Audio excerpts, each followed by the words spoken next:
हाल चाल, कैसे हैं आप सभी लोग। Welcome to next of commerce, जहां पे हम देश का भविष्य बनाते हैं।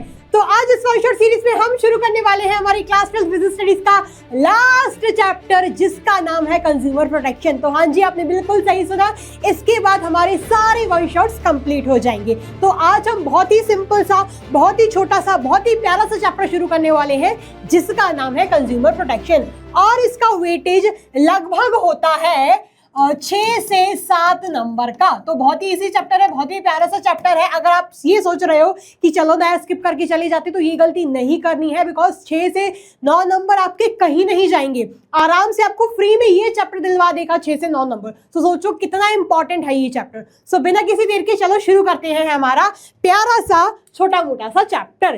तो ये जो चैप्टर है ना बच्चों, बेसिकली 2 शब्दों से मिला के बना है। ठीक है, पहला है consumer and second is protection. Consumer का मतलब तो आपको बहुत ही अच्छे तरीके से पता होगा। This is a very very general term, है ना। आपने सुना ही होगा कि कंज्यूमर क्या होता है। कंज्यूमर एक ऐसा इंसान होता है जो गुड्स एंड सर्विसेज को कंज्यूम करता है। ठीक है, अब दूसरा शब्द जो है वो है कंज्यूमर प्रोटेक्शन। ठीक है, कंज्यूमर का मतलब तो आपको पता ही होगा, कोई भी ग्राहक, है ना। प्रोटेक्शन का मतलब क्या होता है, सुरक्षा करवाना। अब आप ये सोच रहे होंगे कि मैम ऐसे कंज्यूमर्स की क्या सुरक्षा करवाना, उनको ठंड लग रही है क्या, उनको गर्मी लग रही है क्या, उनको कोई किडनैप करके ले जाएगा क्या। देखो बच्चों, अगर हम इसको बिजनेस टर्म में समझे ना, तो बिजनेस टर्म्स में ना, बिजनेस में ना कंज्यूमर्स के साथ बहुत प्रकार की धोखाधड़ी वगैरह होती रहती है। तो ये सारी चीजों से प्रोटेक्ट करने के लिए कंज्यूमर प्रोटेक्शन को बनाया गया था। ठीक है, तो फिर से एक बार थोड़ा सा और मैं आपको कॉन्सेप्ट से एक्सप्लेन करते चलती हूँ बच्चों। देखो यार, क्या हुआ ना कि पहले क्या होता था ना कि जो सेलर्स होते थे, जो दुकानदार होते थे, वो अपने कस्टमर्स को ना बहुत ही डिसीव करते थे। ठीक है, मतलब उनको पुराना प्रोडक्ट दे देना, एक्सपायरी डेट वाला प्रोडक्ट दे देना, या उनको डुप्लीकेट प्रोडक्ट दे देना। और जो कंज्यूमर्स होते थे वो इतने एजुकेटेड नहीं होते थे, उनको उनके अधिकारियों के बारे में नहीं पता होता था, तो उनके साथ बहुत गलत हो जाता था। ठीक है, मिसलीडिंग स्टेटमेंट्स उनको दे दी जाती थी, फॉल्स प्रोडक्ट्स उनको दे दिए जाते थे। तो ये सब उनके साथ बहुत होने लगा।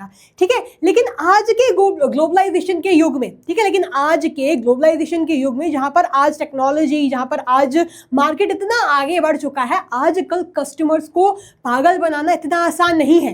पहले बहुत गलत हुआ करता था कस्टमर्स के साथ, है ना। पहले क्या होता था, पहले सेलर अपने आप को ना मार्केट का राजा समझता था। लेकिन आज के युग में जो कस्टमर है, जो कंज्यूमर है, जो बायर है, वो है हमारे मार्केट का राजा। तो आज जो बायर है ना बच्चों, वो मार्केट का राजा है। ठीक है, आज सेलर नहीं बल्कि आज बायर है मार्केट का किंग। क्यों? बिकॉज देखा गया, ये फाइंड आउट किया गया कि जो कस्टमर्स के साथ बहुत प्रकार की धोखाधड़ी वगैरह होती थी, है ना, फॉल्स स्टेटमेंट्स उनको दे दी जाती थी, फॉल्स प्रोडक्ट्स वगैरह उनको दे दिए जाते थे। तो इन्हीं सब चीज़ों से प्रोटेक्ट करने के लिए, ठीक है, इन्हीं सब चीज़ों से प्रोटेक्ट करने के लिए हमारे भारत देश की सरकार ने पहली बार कंज्यूमर प्रोटेक्शन एक्ट को पास किया था, मतलब एस्टैब्लिश किया था 1986 में। ठीक है, कब सबसे पहली बार पास किया था? 1986 में पहली बार उसको बनाया था।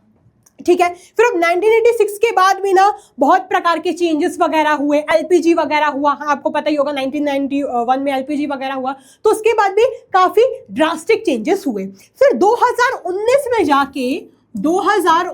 में जाके हमारे भारत देश की सरकार ने फिर से इसी एक्ट में काफी सारे चेंजेस किए। ठीक है, तो एज ऑफ नाउ आज हम 2025 में जी रहे हैं, और जो आज हम पे कंज्यूमर प्रोटेक्शन का जो एक्ट लागू होता है, वो होता है कंज्यूमर प्रोटेक्शन एक्ट 2019 वाला। ठीक है, 1986 को काफी सारे अमेंडमेंट्स दे दिए गए थे, काफी सारे उसमें चेंजेस कर दिए गए थे, और आज जो एक्ट पूरे भारत देश में लागू होता है वो है कंज्यूमर प्रोटेक्शन एक्ट 2019।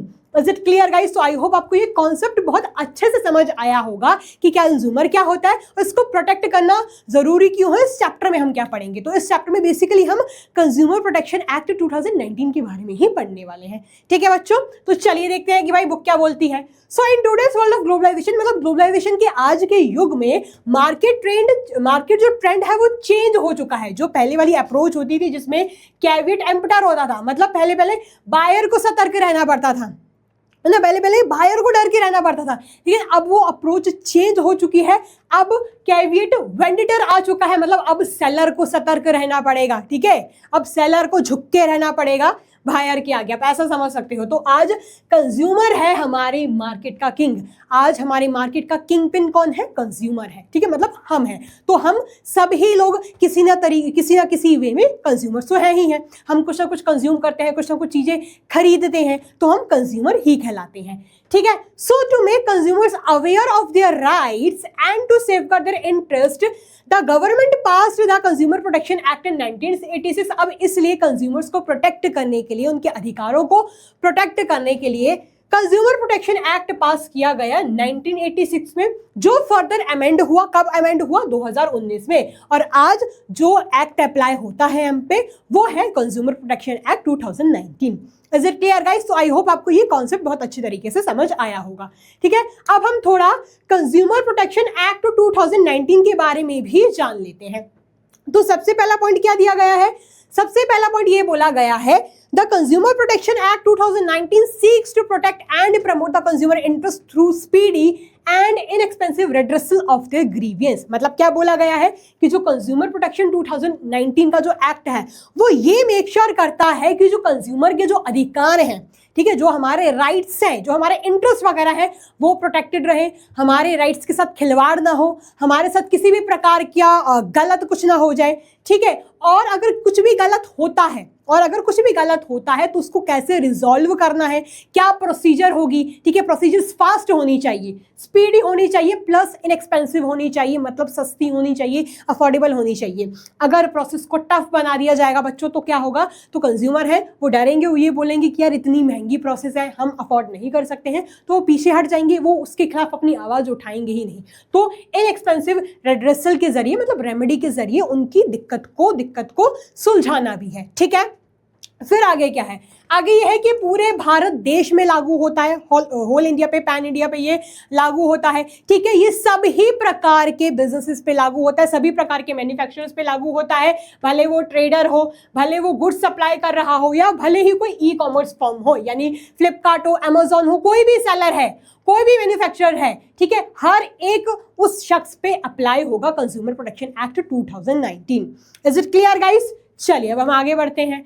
अब आगे ये है कि कंज्यूमर का मतलब क्या होता है according to consumer protection act 2019। बच्चों ये जो डेफिनेशन वगैरह अभी मैं आपको समझाऊंगी, ये जो चीज़ें मैं आपको समझा रही हूँ ना बच्चों, ये आपके आगे कॉम्पिटिटिव एग्जाम्स में, कॉम्पिटिटिव कोर्सेज में भी ये चैप्टर आता है। तो अगर आप इस चैप्टर को इधर ही बहुत अच्छे तरीके से समझ लेते हो ना, आई स्वेयर आपको आगे जाके दिक्कत बिल्कुल नहीं आएगी, ठीक है। तो चलिए आगे बढ़ते हैं। तो क्या है कि कंज्यूमर प्रोटेक्शन एक्ट की इंपॉर्टेंस क्या है? तो कंज्यूमर प्रोटेक्शन एक्ट में बेसिकली क्या क्या आता है? उनके अधिकार आते हैं, ठीक है, उनकी जिम्मेदारियां आती हैं, और उनको क्या क्या रेमेडीज, मतलब क्या क्या सॉल्यूशंस मिल सकते हैं कंज्यूमर्स को अगर उनके साथ किसी भी प्रकार का कुछ गलत होता है, ठीक है। तो ये कंज्यूमर्स के लिए ही फायदेमंद नहीं है बल्कि बिजनेसमैन के लिए भी फायदेमंद है। मतलब इस चीज में बिजनेसमैन को भी सतर्क रह के चलना पड़ता है, उनको ये देखना पड़ता है कि अगर हम कुछ भी गलत कर देंगे ना तो हमारे खिलाफ केस हो सकता है, हमारे खिलाफ आवाज उठ सकती है, तो उनको भी सतर्क रहना पड़ता है, ठीक है। तो ये सब कंज्यूमर्स के लिए तो फायदेमंद है ही है, लेकिन इक्वली बिजनेसमैन के लिए भी फायदेमंद है, ठीक है बच्चों। चलिए तो अब हम जानते हैं, इंपॉर्टेंट है ये, कि कंज्यूमर की डेफिनेशन क्या होती है according to consumer protection act 2019। अब आप अपने मन से तो लिख सकते हो कि कंज्यूमर एक ऐसा इंसान होता है जो गुड्स एंड सर्विसेज को खरीदता है, लेकिन कंज्यूमर प्रोटेक्शन एक्ट 2019 के अंडर में ये जो डेफिनेशन है ये कंप्लीट स्टैंडर्ड डेफिनेशन मानी जाती है। तो आइए इस डेफिनेशन को बहुत आराम से, बहुत टुकड़ों में, बहुत प्यार से समझते हैं, ठीक है। तो क्या बोला गया है? ये बोला गया है, a consumer is defined as a person who buys any goods or avail any services for a consideration। ध्यान से सुनना, एक कंज्यूमर एक ऐसा शख्स होता है, वो शख्स होता है जो किसी भी प्रकार के गुड्स को खरीदता है या किसी भी सर्विस को अवेल करता है कंसिडरेशन के बजाय।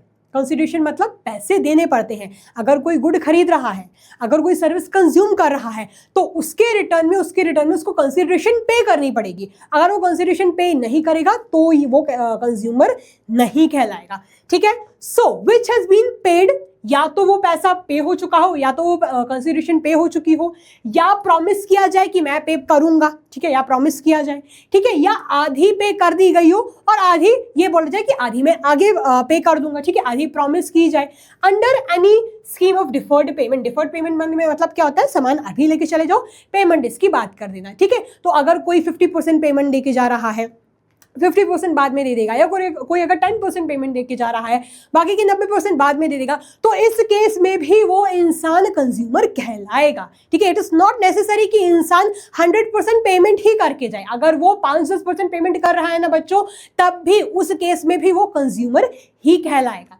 Is it clear? फिर it also include the person who is using the goods or beneficiary of service with the approval of the buyer। तो उसमें वो शख्स भी आता है जो गुड्स और सर्विस को यूज कर रहा होता है बायर के अप्रूवल से, ठीक है। चलिए जी, अब हम आगे बढ़ते हैं। I hope this definition is very clear to you all. अब हम आगे बढ़ते हैं, ठीक है। अब हम ये जानते हैं कि कंज्यूमर प्रोटेक्शन एक्ट में कौन से मेजर्स होते हैं, ठीक है, मतलब कौन सी वो चीजें होती हैं, या कौन सी ऐसी टेक्निक्स, ऐसे तरीके माने गए हैं जो गलत हैं, ठीक है, मतलब जो मैल प्रैक्टिसेस हैं। मैल प्रैक्टिसेस मतलब जो अनएथिकल हैं, जो गलत है, जिससे कस्टमर को डिसीव किया जाता है, पागल बनाया जाता है, चीटिंग की जाती है, तो वो जितने भी तरीके हैं ना, वो सारी मैल प्रैक्टिसेस पे काउंट होते हैं, ठीक है। तो ऐसे काफी सारे तरीके होते हैं, ठीक है। इन सारे तरीकों को हम वन बाय वन आके समझते हैं। तो सबसे पहला क्या है? सबसे पहला है sale of adulterated goods. Adulterated goods मतलब क्या होता है? मिलावटी सामान। पनीर मिलावटी आता है, ठीक है, दूध मिलावटी आता है, ये सब क्या है? अडल्ट्रेटेड गुड्स है। मतलब अडल्ट्रेटेड मतलब क्या होता है? जिसमें कुछ मिलावट कर दी जाए। मतलब क्या होता है? उसमें इन्फीरियर सब्सटेंसेस, बेकार सब्सटेंसेस को लो ग्रेड, थर्ड ग्रेड के सब्सटेंसेस को ऐड कर देते हैं, ताकि वो जो प्रोडक्ट है वो बिल्कुल ओरिजिनल लगे और उसको बेच देते हैं। तो ये सब क्या है? ये मिलावटी वाला सामान नहीं बेचना। अगर कोई मिलावटी वाला सामान बेच रहा है तो ये भी मैल प्रैक्टिस ही कहलाएगी, ठीक है। फिर क्या है? फिर है sale of counterfeit goods such as selling a product of lesser value than the real product. Counterfeit goods को नहीं बेचना। काउंटरफीट गुड्स में क्या होता है? जैसे कि एक प्रोडक्ट को लेसर वैल्यू में बेचना, जो रियल प्रोडक्ट है उसकी वैल्यू से। जैसे कि मान चलो नाइक का कोई शू है, ठीक है, नाइक ओरिजिनल कंपनी है, लेकिन कोई ऐसी कंपनी है जो क्या कर रही है, जैसे नाइक का शू होता है ना, उसी प्रकार का शू बना रही है, उसी प्रकार का लोगो डिजाइन करके उसमें लिख रही है, पूरी उनकी चीटिंग करके लोकल थर्ड क्लास जूता बेच रही है। तो ये क्या है? ये काउंटरफीट गुड में काउंट होगा, बिकॉज वो ओरिजिनल नहीं है, ठीक है। पागल बनाना है कि ओरिजिनल है, लेकिन वो ओरिजिनल नहीं है। फिर क्या है? सेल ऑफ सब स्टैंडर्ड गुड्स। सब स्टैंडर्ड गुड्स मतलब क्या होता है? अगर कोई सामान स्टैंडर्ड के नीचे बन रहा है, जैसे कि गोल्ड, अगर आपको गोल्ड लेना है तो आपको गोल्ड हॉलमार्क का ही लेना चाहिए। अगर हॉलमार्क के नीचे नहीं है, ठीक है, अगर उसमें किसी भी प्रकार की मिलावट की जा रही है, जैसे कि हॉलमार्क पे आई गेस कुछ प्योरिटी का परसेंटेज रहता है, सपोज उसका प्योरिटी का परसेंटेज रहता है 92%, ठीक है। तो हॉलमार्क में 22 कैरेट में, या चलो 24 कैरेट में हॉलमार्क में, ठीक है, प्योरिटी रहती है 99.96%। आई डोंट नो कितनी एग्जैक्ट परसेंटेज रहती है, मैं आपको एक एग्जांपल दे रही हूँ। अब इस केस में हॉलमार्क क्या बोलता है? 24 कैरेट में 99.96% की प्योरिटी होनी चाहिए गोल्ड की। लेकिन कोई सेलर क्या कर रहा है? उसमें बस 80% गोल्ड यूज कर रहा है और बाकी 20% एलॉय यूज कर रहा है, तांबा यूज कर रहा है, ठीक है। तो ये क्या है? ये सब स्टैंडर्ड गुड है, मतलब स्टैंडर्ड के नीचे सामान को बना के वो बेच रहे हैं। Is it clear? चलिए फिर आगे क्या है? सेल ऑफ डुप्लीकेट गुड्स, मतलब आर्टिफिशियल गुड्स को बना के बेचना। कोई परफ्यूम है, ठीक है, कोई मान चलो कोई जॉर्डन के शूज हैं, वो ओरिजिनल हुए, लेकिन सेम शूज बना के बेच रहे, बोल रहे कि ये तो जॉर्डन की हैं, ठीक है। डुप्लीकेट गुड्स मतलब artificial goods. Is it clear? जो बिल्कुल फेक करे, मतलब कस्टमर्स को डिसीव करे, फेक प्रोडक्ट्स को बना के बेचना, ठीक है। फिर क्या है? Use of malfunctioning weight and measures, मतलब मैल फंक्शनिंग वेट्स मतलब अगर किसी सामान को मेजर करने के लिए जो इंस्ट्रूमेंट्स होते हैं, अगर उसमें कुछ गड़बड़ी है, ठीक है, अगर उससे लोग कंफ्यूज हो रहे हैं, डिसीव हो रहे हैं, तो ऐसे वेट्स एंड मेजर्स का यूज नहीं करना। ब्लैक मार्केटिंग, वही काला धंधा वगैरह, ये सब नहीं करना। प्रोडक्ट को ओवर चार्ज नहीं करना, मतलब जितना MRP लिखा गया है आपको उससे 1 रुपये भी ऊपर नहीं बेचना। मान चलो कोल्ड ड्रिंक की बॉटल आती है छोटी वाली कोका कोला 20 रुपए की, ठीक है। अब कोई अगर जाएगा तो 20 रुपए की खरीदेगा, अगर उसमें कुछ ऑफ है तो हो सकता है 18 की खरीदे, 15 की खरीदे, ठीक है, वो हो सकता है, लेकिन 20 रुपए से ऊपर नहीं खरीदना। लेकिन क्या हुआ, फॉर एन एग्जाम्पल, मैं गई किसी दुकान में, मैंने बोला कि एक कोका कोला की बॉटल दे दो मेरे को 20 रुपए वाली। उन्होंने बोला कि ठीक है मैम दे तो देंगे, लेकिन हम 20 रुपए की नहीं देंगे, हम 30 रुपए की देंगे। मैंने बोला 30 रुपए की क्यों? बोलते कि मैम अपने उसको फ्रिज में रख रहे हैं, मैं सबको ठंडी कोका कोला सर्व कर रहे हैं, बेच रहे हैं, तो 10 रुपए हम अपने फ्रिज के भी तो चार्ज करेंगे ना। मैंने बोला व्हाट, ये क्या होता है? तो कहते हाँ मैम ऐसा ही होता है।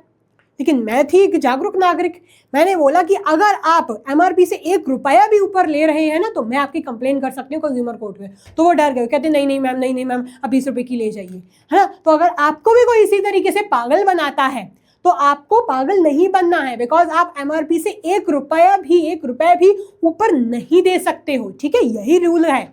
Is it clear? चलिए फिर क्या है, supply of defected goods, defected माल को सप्लाई करना, उसमें कुछ डिफेक्ट है, उसका कुछ पार्ट खराब है, ठीक है, ऐसा गुड अगर कोई सप्लाई कर रहा है तो भी वो मैल प्रैक्टिस ही कहलाएगा। मिसलीडिंग एडवर्टाइजमेंट, ऐसे एडवर्टाइजमेंट है जो मिसलीडिंग है, जिससे कस्टमर्स कंफ्यूज हो रहे हैं, जैसे कि red bull gives you wings, क्या उसको पीने से सच में विंग्स आ जाते हैं? ऐसा तो कुछ नहीं होता यार, ठीक है। फिर supply of inferior quality of services, services की इंफीरियर क्वालिटी प्रोवाइड करनी, मतलब बेकार थर्ड क्लास क्वालिटी प्रोवाइड करनी। तो जो सारी सिचुएशंस है ना, ये सारी सिचुएशंस आपकी मैल प्रैक्टिसेस में काउंट होगी, ठीक है गाइस। चलिए इधर तक फटाफट नोट डाउन कर लीजिए।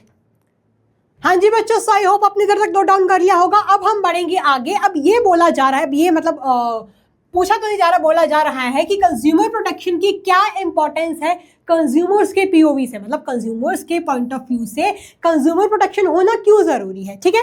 तो सबसे पहला क्या है, कंज्यूमर इग्नोरेंस, मतलब जो कस्टमर्स जो इग्नोरेंट है, जिनको अपने अधिकारों के बारे में नहीं पता है, ठीक है, उनको पता चले कि अगर उनके साथ कुछ गलत होता है तो इसके लिए कि वो क्या रेमेडी ले सकते हैं, क्या उनके पास सोल्यूशन है, इसलिए कंज्यूमर प्रोटेक्शन बहुत जरूरी बन जाता है। फिर सेकंड है अनऑर्गेनाइज्ड कंज्यूमर्स। अगर मैं बात करूं हमारे भारत देश की, जो कि डेवलपिंग कंट्री है, तो हमारे भारत देश में ना जो कस्टमर्स हैं ना बहुत डरते हैं या हेजिटेट करते हैं आगे आने में, आवाज़ उठाने में, बिकॉज उनको ये लगता है कि अगर हम आवाज़ उठाएंगे तो हो सकता है हमारे खिलाफ ही कुछ एक्शन ले लिया जाए, वो डर जाते हैं, ठीक है। तो हमारे भारत देश में ना जो कंज्यूमर्स हैं ना वो क्या है, वो ऑर्गेनाइज्ड नहीं है, वो अनऑर्गेनाइज्ड है। तो ऐसे कस्टमर्स के लिए खड़ा होने के लिए, उनके लिए आवाज़ उठाने के लिए कंज्यूमर प्रोटेक्शन एक्ट बहुत जरूरी बना, ताकि उनको मोटिवेशन मिले, उनके लिए अगर उनके साथ कुछ गलत होता है, ठीक है, तो उनके लिए एसोसिएशंस वगैरह बनाए जाए और उनके लिए आवाज वगैरह उठाई जाए, कंप्लेन की जाए, ठीक है। फिर क्या है, wide spread exploitation of consumers, very important है ना। सबसे मेन पॉइंट यही है यार कि कंज्यूमर्स के साथ बहुत गलत होता रहा, उनको उनके साथ बहुत प्रकार की धोखाधड़ी होती रही, डिफेक्टेड प्रोडक्ट्स दे दिए गए, इतने सारी जो मैंने आपको मेल प्रैक्टिसेस बताएंगे, बहुत प्रकार की मेल प्रैक्टिसेस उनके साथ होती गई। तो उनको प्रोटेक्ट करने के लिए, ताकि उनके साथ खिलवाड़ ना हो, ठीक है, इसलिए भी कंज्यूमर प्रोटेक्शन को इनैक्ट करना, एस्टैब्लिश करना बहुत ज़रूरी था, ठीक है। अब ये तो हमने पॉइंट्स पढ़े कि क्यों ज़रूरी था कंज्यूमर प्रोटेक्शन कंज्यूमर्स के पॉइंट ऑफ व्यू से। अब हम पढ़ेंगे कि कंज्यूमर प्रोटेक्शन जरूरी क्यों था बिजनेस के पॉइंट ऑफ व्यू से, मतलब बिजनेसमैन के पॉइंट ऑफ व्यू से। तो सबसे पहला पॉइंट क्या है, सबसे पहला पॉइंट है long term interest of business. अगर किसी भी बिजनेस को लंबे समय तक टिकना है मार्केट में, ठीक है, लंबे समय तक आगे कंटिन्यू करना है मार्केट में, तो उसको कस्टमर्स का दिल जीत के रखना पड़ेगा। बिकॉज अगर वो कस्टमर्स का दिल जीत के रखेगा, अगर उनको सेटिस्फाइड करके रखेगा, तो वो तो उस दुकान में बार बार जाएंगे ही जाएंगे, तो वो तो उस कंपनी के पास बार बार जाएंगे ही जाएंगे, लेकिन और लोगों को भी रेफर करेंगे, ठीक है। तो रिपीटेड सेल्स तो होंगी ही होंगी, लेकिन कस्टमर्स भी एड ऑन होंगे। तो अगर किसी भी बिजनेस को लंबे समय तक मार्केट में टिकना है तो उसको कस्टमर्स का दिल जीत के रखना पड़ेगा, उसको कस्टमर के साथ किसी भी प्रकार की धोखाधड़ी नहीं करनी पड़ेगी, ठीक है। फिर सेकंड पॉइंट क्या है, सेकंड पॉइंट है बिजनेसमैन यूसेस सोसाइटी रिसोर्सेज। अब जो बिजनेसेस होते हैं ना वो हमारी सोसाइटी का ही रिसोर्सेज का यूज करते हैं।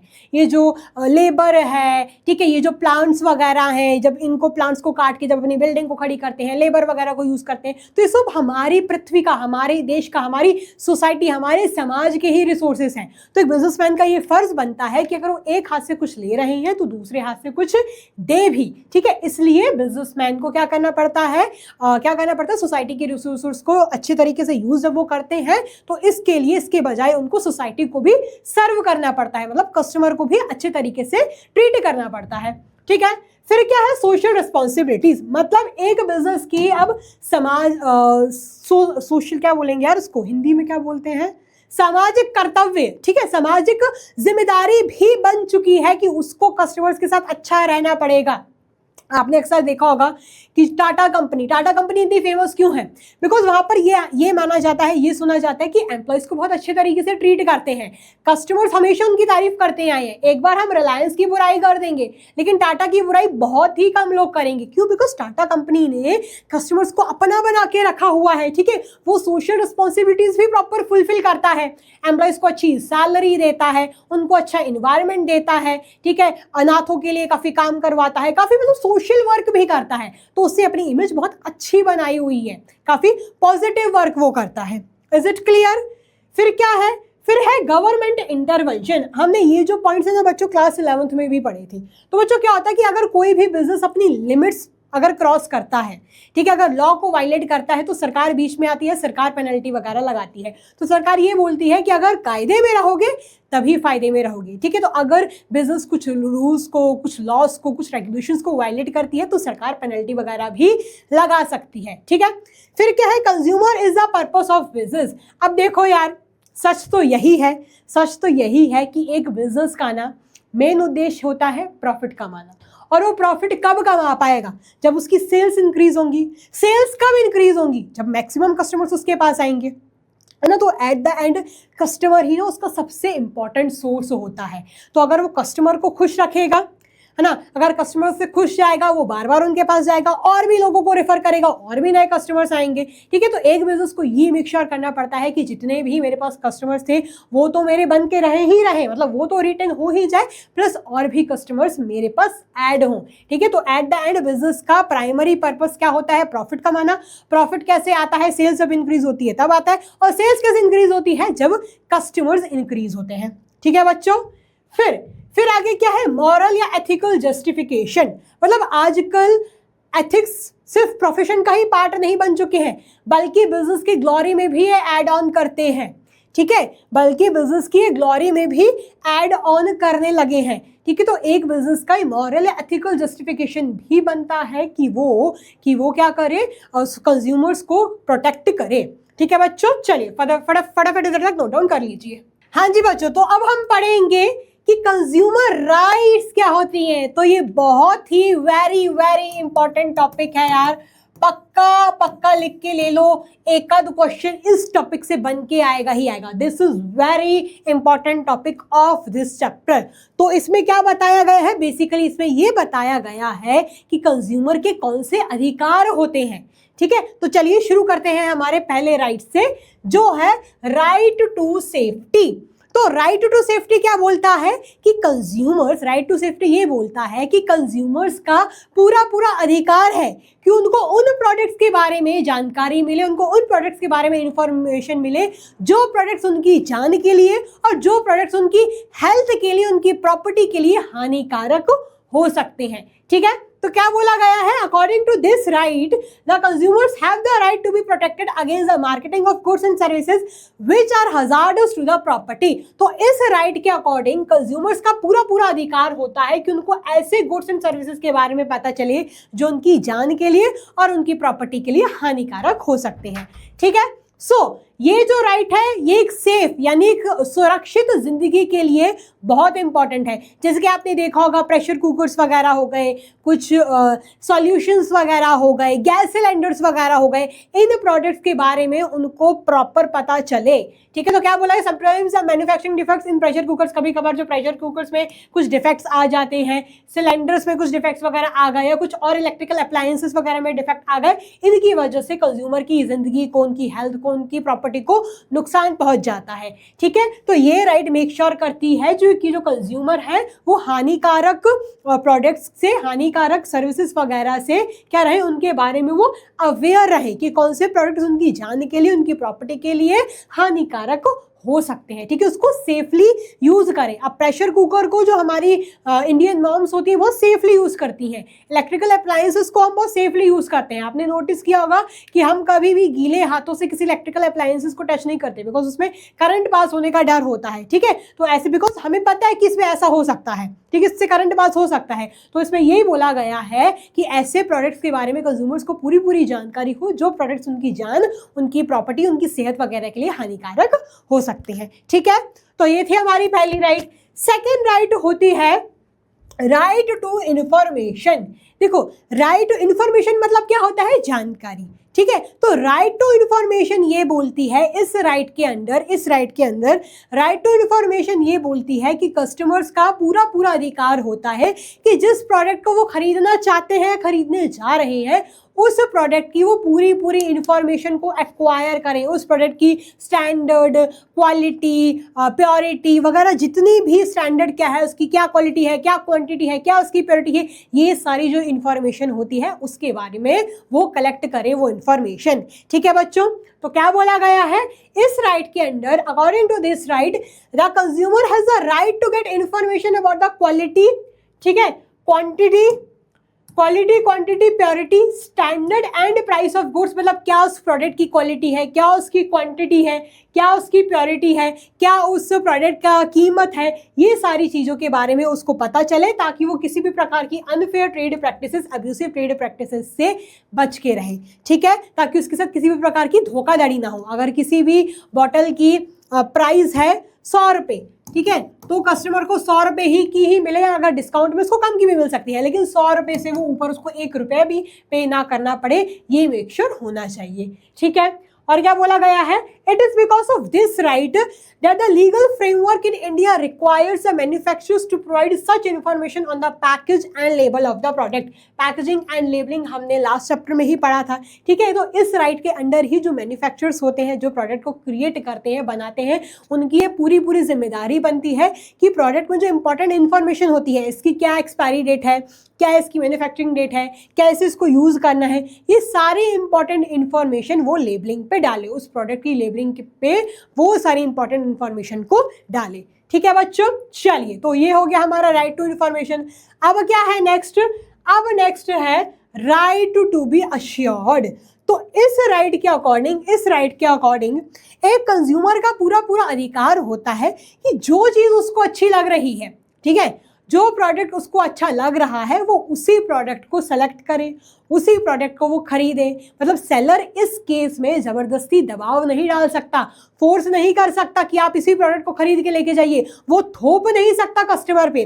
कस्टमर की अपनी मर्जी होती है, कस्टमर की अपनी इच्छा होती है कि उसको क्या खरीदना है, क्या नहीं खरीदना है, क्या चाहिए क्या नहीं चाहिए, उसकी अपनी खुद की इच्छा है। On the basis of his और हर चॉइस एक कस्टमर किसी चीज़ को पसंद कर सकता है। सेलर या मैन्युफैक्चरर उस पर कोई भी किसी भी प्रकार का दबाव नहीं डाल सकता, ठीक है। तो क्या बोला गया है?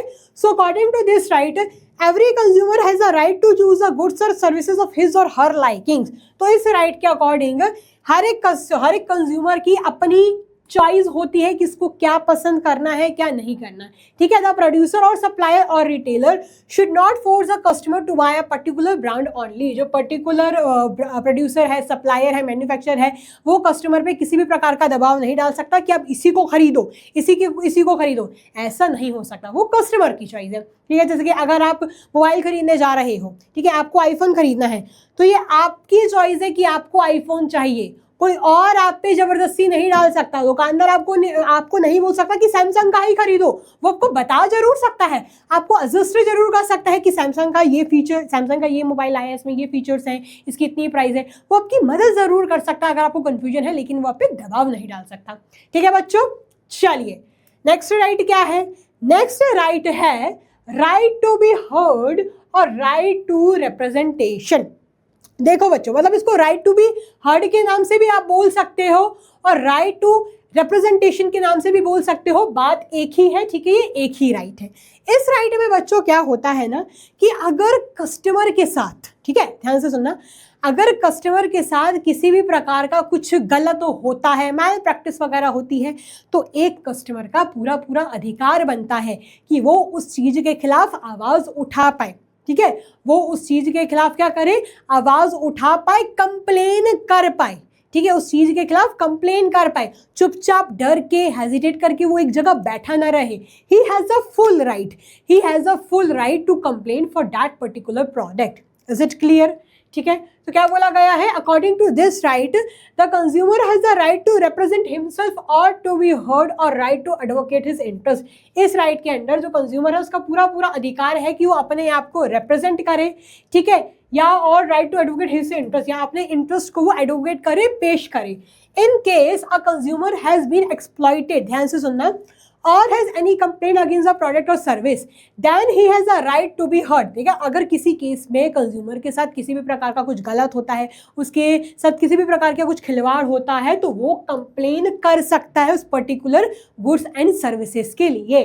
ठीक है, तो उसका पूरा पूरा अधिकार बनता है कि उसकी दिक्कत को सुना जाए, ठीक है, और उसको उस चीज का जवाब भी मिले। ठीक है, तो ये ध्यान से सुनना, राइट टू बी हर्ड में क्या होता है, एक इसको मैं समझ करके बता रही हूँ बिकॉज अक्सर बच्चे कंफ्यूज हो जाते हैं राइट टू बी हर्ड और राइट टू सीक रिड्रेसल में। देखो, राइट टू बी हर्ड में क्या होता है, राइट टू बी हर्ड में एक कंज्यूमर का पूरा पूरा अधिकार होता है कि अगर उसके साथ कुछ भी गलत होता है, गलत होना चाहिए, सही के खिलाफ वो कंप्लेन नहीं कर सकता, अगर उसके साथ किसी भी प्रकार का कुछ गलत होता है तो उसके लिए कंप्लेन कर सकता है। ठीक है, लेकिन अब ध्यान से सुनना, राइट टू सीक रिड्रेसल में क्या होता है कि अगर कस्टमर के साथ किसी भी प्रकार का कुछ गलत हुआ है तो उस गलत के लिए उसको सल्यूशन प्रोवाइड करना, ये होता है राइट टू सीक रिड्रेसल में। ठीक है, तो क्या बोला गया है, according to this right the consumer has the right to get compensation और seek redressal against unfair trade practices और एनी अदर एक्सप्लॉइटेशन। तो इस राइट के अंडर में जो कंज्यूमर है उसका पूरा पूरा अधिकार बनता है कि उसको कंपनसेशन मिले, मतलब उसको उस चीज का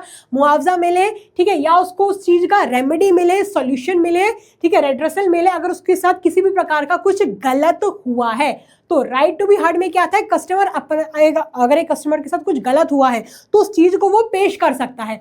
लेकिन राइट टू सीक रिड्रेसल में क्या होता है, अगर कस्टमर के साथ कुछ गलत होता है तो उसका सोल्यूशन प्रोवाइड करना है। ठीक है, ये होता है राइट टू सीक रिड्रेसल में। सो the right to redressal includes compensation in the form of money और replacement of goods। तो कैसे आप कस्टमर को कंपनसेट कर सकते हो, कैसे उसकी दिक्कत का हल दे सकते हो। ठीक है, अगर आप उसको मनी दे पा रहे हो, अगर कंपनसेशन दे पा रहे हो, सामान को रिप्लेस कर पा रहे हो, कुछ नया सामान दे पा रहे हो, उस सामान को ठीक करवा पा रहे हो, ठीक है, रिपेयर करवा पा रहे हो, ठीक है, तो ये सारी चीज़ें करके आप उसको उसकी दिक्कत का हल दे सकते हो। ठीक है, जैसे कि आप अमेज़न वगैरह से कुछ ऑर्डर करते हो, अगर वो सामान खराब आ जाता है, आप क्या करते हो, आप कंप्लेन करते हो। ठीक है, आप कंप्लेन करते हो, वो क्या करते हैं, वो तो आपको या तो रिफंड दे देते हैं या तो एक्सचेंज करवा देते हैं। तो वो ये क्या प्रोवाइड कर रहे हैं, वो आपकी दिक्कत का सॉल्यूशन प्रोवाइड कर रहे हैं। ठीक है, वो आपको रेड्रेसल दे रहे हैं। Is it clear? चलिए गाइस, तो ये हमारा लास्ट राइट है जिसका नाम है राइट टू कंज्यूमर एजुकेशन। इस राइट के अंडर क्या होता है, इस राइट के अंडर में जो कंज्यूमर्स होते हैं उनका पूरा पूरा अधिकार होता है कि वो नॉलेज को, necessary knowledge and necessary skills को एक्वायर करें। ठीक है, अगर जैसे कि जो लिटरेट कंज्यूमर्स होते हैं, जो पढ़े लिखे लोग होते हैं, उनके लिए आसान होता है, ठीक है, उनके लिए आसान होता है नॉलेज एंड स्किल्स को ग्रहण करना, एक्वायर करना, लेकिन जो अनएजुकेटेड लोग होते हैं उनके लिए आसान नहीं होता। तो कंज्यूमर का पूरा पूरा अधिकार बनता है कि वो क्या करे, वो नेसेसरी नॉलेज एंड स्किल्स को एक्वायर करे। चलिए इसको फटाफट नोट डाउन कर लीजिए। अरे यार, ये क्या हो गया, देखो यार, इसके भी नखरे शुरू हो गए। चलो गाइस, फटाफट नोट डाउन कर लो। हाँ जी बच्चों, सो आई होप आपने इधर तक नोट डाउन कर लिया होगा। अब हम बढ़ेंगे हमारे नेक्स्ट टॉपिक की ओर, जो ये बोल रहा है कि कंज्यूमर की क्या जिम्मेदारियां होती हैं। अभी तक हमने ये पढ़ा था कि कंज्यूमर के क्या राइट्स होते हैं, उनके क्या अधिकार होते हैं। Now we will be studying कि कंज्यूमर्स की क्या जिम्मेदारियां होती हैं। ठीक है, तो सबसे पहले रिस्पॉन्सिबिलिटी क्या होती है कि भाई अवेयरनेस, मतलब वो जागरूक रहे, कस्टमर को पता रहे उसको क्या खरीदना है, क्या नहीं खरीदना है, मार्केट में क्या चल रहा है, क्या नहीं चल रहा है। तो यही सारी चीजों के रिगार्डिंग वो अवेयर रहे। ठीक है, so consumer must be aware about the goods और services available in the market so that he can make choice wisely, ताकि वो आराम से वाइजली चीजों को सिलेक्ट कर पाए। ठीक है, फिर क्या है, फिर है इंसिस्ट ऑन क्वालिटी, यानी जो कंज्यूमर है जब भी कोई सामान खरीदने जाए तो उसको ये मेक श्योर करना है कि जो सामान है वो हमेशा स्टैंडर्ड गुड्स का ही होना चाहिए। जैसे कि अगर वो गोल्ड खरीदने जा रहा है तो गोल्ड हमेशा हॉलमार्क का होना चाहिए। अगर वो कुछ और प्रोडक्ट खरीदने जा रहा है, कुछ फूड रिलेटेड प्रोडक्ट खरीदने जा रहा है तो उस पर एफपीओ का मार्क हो, तो उसको ये मेक श्योर करना है कि वो क्वालिटी वाले प्रोडक्ट्स को ही खरीदे। So consumer must buy quality products by looking for marks that give quality assurance such as ISI mark, hallmark, FPO mark, wool mark etcetera. ठीक है, फिर क्या है नेक्स्ट? फिर है next listen and follow instructions of seller. Customer को, consumers को क्या करना चाहिए? ये देखना चाहिए कि एक प्रोडक्ट के साथ क्या रिस्क हो सकते हैं, और अगर मैन्युफैक्चरर उसको कोई इंस्ट्रक्शन दे रहा है, उसको बता रहा है कि इस प्रोडक्ट को इस तरह से यूज़ करना है, how to use, how not to use, ठीक है, तो उसको उन इंस्ट्रक्शंस को भी ध्यान रखना है और उन इंस्ट्रक्शंस के साथ ही उस प्रोडक्ट को यूज़ करना है। ठीक है, फिर क्या है? Cautious customer. कॉशियस कस्टमर, एक कस्टमर जो होना चाहिए वो अलर्ट रहना चाहिए। ही शुड बी कॉशियस, मतलब उसको सेलर के जाल में नहीं जाना चाहिए, उसको सेलर की चुपड़ी चपड़ी मीठी मीठी बातों में नहीं फंसना चाहिए, उसको एक रैशनल डिसीजन मेकिंग करना चाहिए। उसको ये देखना चाहिए कि उसके लिए कि क्या सही हो सकता है, क्या गलत हो सकता है। ठीक है, so the consumer should not blindly believe on the words of seller. तो कंज्यूमर को ब्लाइंडली सेलर के शब्दों पे नहीं आना चाहिए, उसको लेबल को केयरफुली पढ़ना चाहिए। ठीक है, और इन्फॉर्मेशन जाननी चाहिए कि क्या प्राइजेस हैं, क्या नेट वेट है, क्या एक्सपायरी डेट है, ये सारी चीज़ें भी उसको जाननी चाहिए। ठीक है, फिर क्या है? फिर नेक्स्ट है be confident and assert. Confident मतलब जब भी वो किसी प्रकार की खरीदारी करने जा रहा है, he should be confident enough to make his purchases. उसको घबराना नहीं है, उसको हेजिटेट नहीं करना, उसको हिचकिचाना नहीं है। He should be confident. ठीक है, उसको कॉन्फिडेंस होना चाहिए, उसको घबराना नहीं है, उसको हेजिटेट नहीं करना है, उसको ये नहीं सोचना चाहिए कि यार अगर मैं पढ़ा लिखा नहीं हूँ तो मैं ये बात नहीं पूछ सकता। उसका पूरा पूरा हक है कि अगर उसको किसी भी प्रकार का डाउट है, कंफ्यूजन है, तो वो सेलर से पूछ सकता है। ठीक है, तो उसको घबराना नहीं है, हेजिटेट नहीं करना। He should be confident enough to make his purchases. ठीक है, फिर क्या है जी? फिर नेक्स्ट है बी ऑनेस्ट। अब कंज्यूमर को ईमानदार भी होना चाहिए अपनी डीलिंग्स में, मतलब उसको किसी भी प्रकार का मिसफेयर, अनफेयर ट्रीटमेंट नहीं देना चाहिए। सो कंज्यूमर खुद भी ऑनेस्ट होना चाहिए अब डीलिंग्स में। ठीक है, उसको लीगल गुड्स ही सिलेक्ट करने चाहिए, उसको 2 नंबर के काम में इन्वॉल्व नहीं होना। ठीक है, उसको 2 नंबर के ब्लैक मार्केटिंग के प्रोडक्ट्स नहीं खरीदने हैं। अगर उसको पता है कि ये ब्लैक मार्केटिंग का प्रोडक्ट है और अगर वो जान के खरीद रहा है, वो चाह के खरीद रहा है, तो ऐसे में कस्टमर की गलती है। तो उसको ये मेक श्योर करना है कि जो काम है वो लीगल हो। ठीक है, और उसको ये अनफेयर प्रैक्टिसेस होती हैं, मैल प्रैक्टिसेस वगैरह होती हैं, इन प्रैक्टिसेस से, इन मैल प्रैक्टिसेस से उसको दूरी बना के रखनी चाहिए। ठीक है, फिर क्या है? फिर नेक्स्ट है इंसिस्ट ऑन कैश मेमो। मतलब कैश मेमो बोले तो बिल, इनवॉइस। जब भी बच्चों आप कुछ खरीदारी करने जाते हो ना, ठीक है, आपको ये मेक श्योर करना है कि आप हमेशा बिल एज अ प्रूफ मांगो।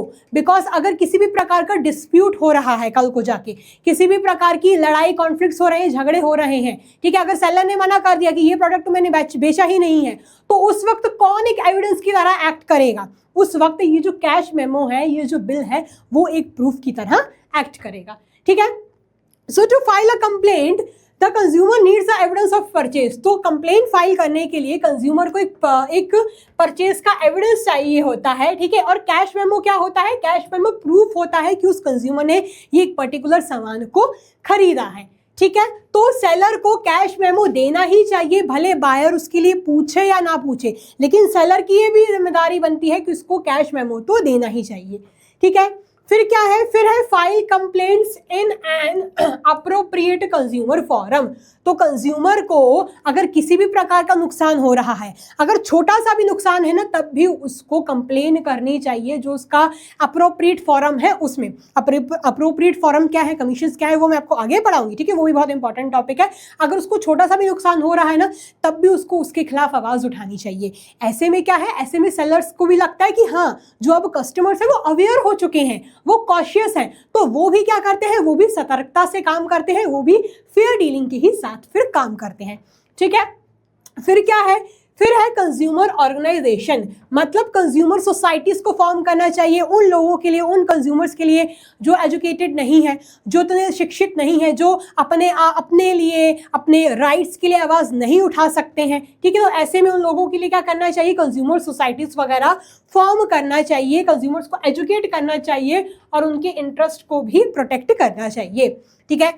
फिर क्या है, फिर है बी इको और इन्वायरमेंटल फ्रेंडली, मतलब जब भी कोई इंसान कुछ खरीद रहा है या कोई सेलर कुछ बेच रहा है तो उसको अपने इन्वायरमेंट का भी ध्यान रखना चाहिए। उसको ये मेक श्योर करना है कि प्लास्टिक का उपयोग ना हो, बिकॉज प्लास्टिक हमारे एनवायरनमेंट को हार्म करता है। और भारत में काफ़ी सारे ऐसे स्टेट्स हैं जिन्होंने अब पॉलीथीन को प्रॉपर बैन कर दिया है।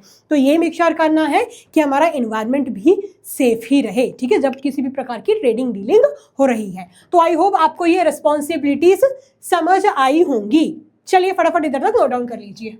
हाँ जी बच्चों, तो अब हम बढ़ेंगे हमारे नेक्स्ट टॉपिक की और जिसमें ये बताया जाता है कि कौन से इंडियन क्वालिटी के मार्क्स होते हैं, यानी जो प्रोडक्ट्स होते हैं, इंडियन प्रोडक्ट्स होते हैं, इनके क्या अलग अलग मार्क्स होते हैं, हम वो जानेंगे, ठीक है। तो सबसे पहला मार्क होता है ISI। बच्चों ध्यान रखना, इसको अक्सर 1 मार्कर में पूछा जाता है, ठीक है। तो आपको बहुत ध्यान से इन सिंबल्स को, इन लोगोस वगैरह को, इन मार्क्स को याद करना है और ये जानना है कि ये किस प्रोडक्ट के मार्क होते हैं, ठीक है। तो सबसे पहला होता है ISI का मार्क। ये किस पे होते हैं, ये ज्यादातर इलेक्ट्रॉनिक अप्लायंसेस, इलेक्ट्रॉनिक प्रोडक्ट्स वगैरह पे होता है।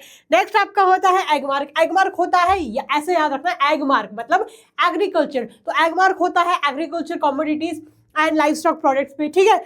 फिर नेक्स्ट होता है BIS मार्क या हॉल मार्क। ये जो होता है ये गोल्ड ज्वेलरी पर होता है। जब भी आप गोल्ड खरीदने जाए या जब भी आप कुछ इलेक्ट्रॉनिक आइटम्स वगैरह खरीदने जाए तो हमेशा इन्हीं मार्क्स के प्रोडक्ट्स को आप खरीदें, ठीक है।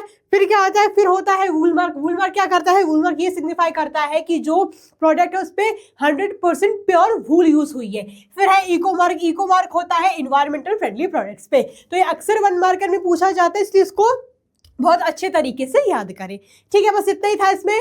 अब हम ये जानेंगे कि कौन शख्स यानी कौन वो इंसान होता है जो एक्चुअली में कंप्लेन कर सकता है जब उसके साथ कुछ गलत होता है, ठीक है, उसको कुछ गलत प्रोडक्ट वगैरह मिल जाता है, और किसके खिलाफ कर सकता है, ठीक है। तो कंज्यूमर प्रोटेक्शन एक्ट 2019 के अंडर में कोई भी कंज्यूमर कंप्लेन कर सकता है अगर उसके साथ कुछ गलत होता है, ठीक है। तो कोई भी कंज्यूमर कंप्लेन कर सकता है अगर उसके साथ कुछ गलत होता है। अब आपके दिमाग में ये सवाल आएगा कि मैम क्या बस एक कंज्यूमर ही कर सकता है? बिल्कुल नहीं बच्चों, और भी काफी सारे प्रकार के कैटेगरीज होती है जिसको मैं अभी यहाँ पर बताने वाली हूँ। तो एक कंज्यूमर तो कर ही सकता है, ऐसे इंसान ने जिसने सामान को खरीदा है, जो कंज्यूम कर रहा है, वो तो कंप्लेन कर ही सकता है। लेकिन कोई कंज्यूमर की एसोसिएशन भी कंप्लेन कर सकती है अगर वो रजिस्टर्ड है, ठीक है। तो कोई भी कंज्यूमर की एसोसिएशन भी कंप्लेन कर सकती है, ठीक है। फिर हमारी सरकार भी कर सकती है। सरकार आपकी सेंट्रल गवर्नमेंट भी हो सकती है और स्टेट गवर्नमेंट भी हो सकती है, ठीक है। फिर क्या है, और एक से अधिक कंज्यूमर्स भी हो सकते हैं। अब ये सोचोगे कि मैम एक ही कंज्यूमर कंप्लेन कर सकता है क्या? बिल्कुल नहीं, बहुत सारे कंज्यूमर्स कंप्लेन कर सकते हैं अगर उनका सेम इंटरेस्ट है, अगर उनका सेम सब्जेक्ट है, ठीक है, अगर उनका सेम सब्जेक्ट या इंटरेस्ट है। एग्जाम्पल बताती हूँ आपको, एग्जाम्पल इसका ऐसे देती हूँ। सपोज फॉर एन एग्जाम्पल, एक लोकेलिटी में 15 लोगों ने फ्रूट जैम खरीदी, ठीक है। और जब 15 लोगों ने फ्रूट जैम को खरीदा तो फ्रूट जैम को कंज्यूम करने के बाद वो 15 के 15 लोग बीमार पड़ गए, है ना। तो अब इस केस में एक इंसान तो है नहीं, बहुत सारे इंसान हैं, 15 लोग हैं, और अब 15 लोगों को, उन सारे 15 लोगों की एक ही यही शिकायत है कि जब हमने ये फ्रूट जैम को कंज्यूम किया उसके बाद जाके हमारी तबीयत बिगड़ गई। तो सबका क्या है, सबका उन सारे 15 लोगों का सेम सब्जेक्ट मैटर है। तो इस केस में वो क्या कर सकते हैं, वो भी कंप्लेन कर सकते हैं अगर उनका सेम सब्जेक्ट मैटर है, सेम इंटरेस्ट है। Is it clear? फिर अब अगर मान चलिए कंज्यूमर की मृत्यु हो जाए, किसी ने कुछ ऐसा गुड कंज्यूम कर लिया जिसको कंज्यूम करने के बाद उसकी मृत्यु हो गई, वो ऊपर चला गया, तो उस केस में क्या ऊपर जाके उसको उसका जस्टिस दिलाना पड़ेगा? नहीं यार, ऊपर तो हम स्वर्ग नरक में जा नहीं सकते। तो इस केस में क्या होगा, इस केस में जो उसका लीगल हेयर होगा, जो उसकी भी अगर कोई मेल की डेथ हो जाती है तो उसकी जो वाइफ है, उसके जो बच्चे हैं, ठीक है, या जो उसका लीगल रिप्रेजेंटेटिव है, जो उसका लीगली जिसको रिप्रेजेंट करता है, ये सारे लोग क्या कर सकते हैं, कंप्लेन कर सकते हैं। अगर कंज्यूमर माइनर है, माइनर बोले तो बिलो 18 ईयर्स, अगर कोई कंज्यूमर बच्चा है, मतलब 18 ईयर्स, मेरे लिए तो बच्चा ही होगा ना यार, बिकॉज मैं 18 प्लस हूँ, ठीक है। अगर किसी की उम्र 18 या उससे कम है, अगर उसके साथ कुछ गलत हो जाए तो इस केस में उसके जो मम्मी पापा हैं, उसके जो पेरेंट्स हैं, या जो उसको लीगली गाइड करते हैं, जो उसको लीगल गार्डियन है, वो कंप्लेन कर सकते हैं। Is it clear? फिर अब हम ये जानेंगे, हमने ये तो जान लिया कि कौन लोग कंप्लेन कर सकते हैं, अब हम ये जानेंगे कि किसके खिलाफ कंप्लेन कर सकते हैं, यानी किस मैटर पे, किस मुद्दे को लेके कंप्लेन कर सकते हैं। तो आइए ये भी हम जानते हैं। तो सबसे पहला क्या है? सबसे पहला है, in the case of any defective goods supplied, a complaint can be filed against the manufacturer or seller or dealer। अगर कोई खराब सामान सप्लाई कर दिया जाए, अगर कोई खराब सामान बेच दिया जाए, ठीक है, तो जिसने बेचा है, जिसने बनाया है, जिस सप्लायर ने सप्लाई करवाया है, उस शख्स के खिलाफ कंप्लेन की जा सकती है। फिर क्या है? अगर सर्विस में कुछ कमी आ गई, अगर किसी कंज्यूमर ने कुछ सर्विस ली और उस सर्विस में कुछ कमी थी, मान चलिए मैं मूवी देखने गई, ठीक है, मैंने मूवी तो बुक कर ली, ठीक है, मैंने टिकट तो बुक कर ली, मैंने टिकट ले ली, लेकिन जब मैं मूवी में हॉल में गई, मैं वहाँ जाके बैठी, तो पता चला कि वहाँ की जो सीट थी वो बहुत ही बेकार थी, ठीक है, उससे मेरी कमर दुखने लगी, सीट बहुत ही बेकार थी, ऐसा लग रहा था पता नहीं पत्थर पे बिठा दिया है। तो अब सर्विस में कमी है, तो इस केस में भी अगर कोई सर्विस में कमी है तो भी कंप्लेन की जा सकती है उस शख्स के लिए जिसने सर्विस को प्रोवाइड किया है, ठीक है। फिर क्या है आगे? अब हम ये जानेंगे कि कौन कौन से लोग कंज्यूमर नहीं कहलाए जाते हैं कंज्यूमर प्रोटेक्शन एक्ट 2019 के अंडर में। हमने ये जाना था कि कौन लोग कंज्यूमर कहलाए जाते हैं, कौन लोग कंप्लेन कर सकते हैं, अभी हमने ये जाना था। अब हम ये जानेंगे कि कौन से लोग कंज्यूमर नहीं कहलाए जाते हैं, ठीक है। तो सबसे पहला क्या है? जो व्यक्ति गुड्स को रीसेल के लिए खरीदता है, फर्दर बेचने के लिए खरीदता है, उसको कंज्यूमर नहीं माना जाता। फिर क्या होता है? जो इंसान गुड्स को यूज करने लगता है बिना बायर के अप्रूवल से, ठीक है, बायर की मर्जी के बिना ही उस सामान को यूज करने लगा, तो वो भी कंज्यूमर नहीं कहलाएगा। फिर क्या है? फिर ये है कि जो इंसान सर्विस को अवेल करने लगता है, सर्विस को कंज्यूम करने लगता है बिना हायरर के, जिससे सर्विस ली जा रही है, जिसका हायर, ठीक है, जो हायर है उसके अप्रूवल के, अगर बिना सर्विस को कंज्यूम किया जा रहा है, यूज किया जा रहा है, तो भी वो कंज्यूमर नहीं कहलाएगा। और अगर कोई इंसान बिना पैसों के सर्विस को लेता है, सामान को लेता है, तो भी इस केस में वो कंज्यूमर नहीं कहलाएगा, बिकॉज उस चीज का पैसा ही नहीं भरा, कंसिडरेशन ही नहीं दिया, ठीक है। फिर क्या है? द पर्सन हु हायर्स और avails of any service without consideration. मतलब यहाँ पर मैंने आपको ये बताया था कि अगर कोई भी व्यक्ति सामान खरीदता है बिना पैसों के, एंड अगर यहाँ पर मैंने आपको ये बताना चाह रही हूँ कि अगर कोई भी व्यक्ति सर्विस को लेता है, सर्विस को खरीदता है बिना किसके, बिना कंसिडरेशन के, तो भी वो कंज्यूमर नहीं कहलाएगा। पॉइंट सेम है, बस यहाँ पर गुड है, यहाँ पर सर्विस है। Is it clear guys? चलिए अब हम आगे बढ़ते हैं। अब हम क्या जानेंगे? अब हम ये जानेंगे कि क्या क्या रिलीफ्स, क्या क्या सॉल्यूशंस, क्या क्या रेमेडीज मिलती हैं कंज्यूमर को जब वो कंप्लेन करता है। अब हमने ये तो जान लिया कि कंज्यूमर कौन है, कौन नहीं है, किस चीज को लेके कंप्लेन की जा सकती है, ये हमने बहुत अच्छे तरीके से पढ़ लिया है। लेकिन अब बात आती है कि जब वो इंसान कंप्लेन कर रहा है, ठीक है, अगर उसके साथ कुछ गलत होता है, तो गलत के खिलाफ अगर वो कंप्लेन कर रहा है, तो इसके लिए उसको क्या सॉल्यूशन मिलेगा, है ना? रेमेडी तो उसको मिलनी चाहिए भाई, तभी तो कंज्यूमर प्रोटेक्शन एक्ट 2019 का मतलब हो, वरना क्या ही मतलब हुआ, फिर तो वो बेसिस ही कहलाएगा, है ना? तो इसके लिए उसको क्या रिलीफ, क्या रेमेडी, क्या सॉल्यूशन मिलना चाहिए, हम वो देखेंगे, ठीक है। तो सबसे पहले ये काफ़ी सारे रिलीफ्स हैं, बच्चों। अगर आपके साथ भी कुछ गलत होता है तो आप इन कोई भी रिलीफ को आप अवेल कर सकते हो, ठीक है। तो वन बाय वन हम इसको स्टडी करते हैं। तो क्या है कि ये जो रिलीफ होती है कंज्यूमर को अवेलेबल है। तो अगर मान चलिए किसी के साथ कुछ गलत हो गया, अगर उसने कुछ सामान खरीदा, ठीक है, अगर उसमें कुछ पार्ट डिफेक्टेड है, ठीक है, तो उसको करेक्ट किया जा सकता है। मान चलो मैंने एक कार खरीदी, उस कार का जो लास्ट वाला जो खिड़की थी, ठीक है, उस खिड़की में हल्का सा क्या था, स्क्रैच था, या उस हल्का सा वो कांच टूटा हुआ था। तो उस केस में मैं क्या कर सकती हूँ, रेमेडी ले सकती हूँ, बिकॉज मैंने नई कार खरीदी है, ठीक है। तो अगर कुछ डिफेक्ट है या कुछ सर्विस में अगर कुछ कमी है तो आप उसको हटवा सकते हो एज अ रिलीफ, ठीक है।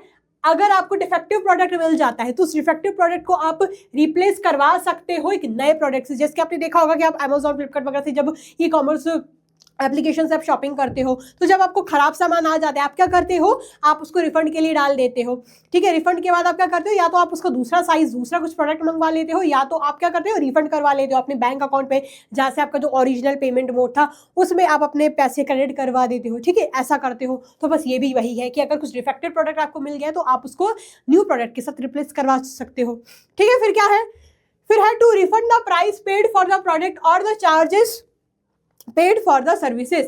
ठीक है, to refund the price paid for the product, मतलब जो प्रोडक्ट के लिए आपने प्राइस पे की है, ठीक है, उसको रिफंड करना। या तो आप रिप्लेस करवा दो, जो खराब प्रोडक्ट है उसको नए प्रोडक्ट के साथ रिप्लेस करवा दो, या तो आप उसका जितना प्रोडक्ट का वो पैसा था, ठीक है, मान चलो मैंने 800 रुपए की क्या खरीदी, 800 रुपए की एक चप्पल खरीदी है। अब वो चप्पल जो थी, चप्पल पुरानी आ गई या वो कटी हुई थी या कुछ भी उसमें डिफेक्ट था, तो क्या सोल्यूशन है, अमेजोन वाले मेरे को क्या सोल्यूशन देंगे, या तो मेरे को एक्सचेंज का बोल देंगे कि आप एक्सचेंज कर लो, दूसरा साइज ऑर्डर कर दो। ठीक है, या तो क्या करेंगे, रिफंड देंगे। तो बस यहाँ भी वही बात की जा रही है, यहाँ पर आपको रिफंड करवा दिया जाएगा। फिर नेक्स्ट क्या होता है, to pay a reasonable amount of compensation for any loss और injury suffered by the consumer due to the negligence of the opposite party. अगर सामने वाली पार्टी के बिहाफ से कुछ नेग्लिजेंस, कुछ लापरवाही हो जाती है और उस लापरवाही की वजह से बायर को नुकसान होता है, कंज्यूमर को नुकसान होता है, तो भी इस केस में जो ऑपोजिट पार्टी होती है उसको रीजनेबल अमाउंट, एक अच्छी अमाउंट देनी पड़ती है। ठीक है, किसको, कंज्यूमर को। Is it clear. फिर क्या है, फिर है to pay extra compensation as corrective measure for damage to consumer due to opposite party. कभी कभार क्या होता है कि जो ऑपोजिट पार्टी को अगर कुछ नुकसान हो जाता है तो जो सेलर होता है, जो सप्लायर होता है, जो मैन्युफैक्चरर होता है, या जो कंपनी होती है, वो जितना जो प्राइस है उसके अलावा भी, उसके ऊपर भी कुछ पैसा देती है। That is called extra compensation. कुछ केसेस में ऐसा होता है और इसको पुनिटिव डैमेजेस के नाम से बोला जाता है। कुछ सर्कमस्टेंसेस में ही ऐसा होता है, हर सर्कमस्टेंसेस में ऐसा नहीं होता है। ठीक है, फिर क्या है, फिर है to discontinue unfair restrictive trade practices and not to repeat it in the future. अब देखो, अब ये भी एक रिलीफ ही है कि जो आपने अभी तक किया, मतलब जो आपने गलती अभी तक की, अगर आपने कुछ गलत प्रैक्टिस अपनाई, कुछ अनफेयर ट्रेड प्रैक्टिस अपनाई, तो उसको अभी स्टॉप कर दो, आगे से फ्यूचर में मत करो। तो ये भी एक रेमेडी, एक सोल्यूशन ही होता है। ठीक है, फिर क्या है, जो हजार्डस गुड्स है, हजार्डस गुड्स मतलब जो हानिकारक सामान है उसको मत बेचो, जिससे कंज्यूमर की जान को, प्रॉपर्टी को कंप्लीट नुकसान पहुंच सकता है, उसको मत बेचो। ठीक है, फिर क्या है, ऐसे प्रोडक्ट्स को आप मार्केट से भी हटा सकते हो, मार्केट में कंप्लीटली लेके आ ही नहीं सकते, आप उसको बनाना ही बंद कर दो। ठीक है, फिर क्या है, to keep manufacture of hazardous goods. अभी वही पॉइंट आ गया है। ठीक है, एक था कि आप उसको मत बेचो, हजार्डस गुड्स को, हजार्डस हानिकारक सामान को मत बेचो, एक था हजार्डस गुड्स को, हानिकारक सामान को मार्केट में ही मत लेके आओ, और दूसरा और तीसरा है कि हजार्डस गुड्स को, मतलब हानिकारक सामान को बनाओ ही मत, उसकी मैन्युफैक्चरिंग ही आप स्टॉप कर दो। ठीक है, उसकी मैन्युफैक्चरिंग ही आप क्या कर दो, सीज कर दो। बोले तो सॉरी, सीज मतलब होता है स्टॉप, इसका क्या मतलब होता है, कीस या सीज कुछ बोलते हैं इसको, इसका मतलब होता है स्टॉप। आई गेस इसको सीज ही बोलते हैं। इसका करेक्ट प्रोनाउंसिएशन क्या है मेरे को याद नहीं आ रहा, अगर आपको पता है तो कमेंट बॉक्स में बता देना। ठीक है, चलिए फिर क्या है यार, और आगे है कंपनसेट फॉर एनी लॉस और injury suffered by consumer under product liability action and withdraw hazardous goods from being offered for sale etcetera. अगर कुछ भी नुकसान होता है, ठीक है, हजार्डस गुड्स से, तो उसके लिए उसको कंपनसेट करो जो उसको नुकसान हुआ है। Is it clear. फिर क्या है, payment of adequate cost to grieved party. अगर किसी व्यक्ति को, किसी कंज्यूमर को कुछ नुकसान हो जाता है एक पर्टिकुलर प्रोडक्ट के लिए, ठीक है, तो उसको एडिक्वेट कॉस्ट मतलब उसकी कीमत, उस प्रोडक्ट की कीमत प्रोवाइड करो, ठीक है, जितने का उसने प्रोडक्ट खरीदा था।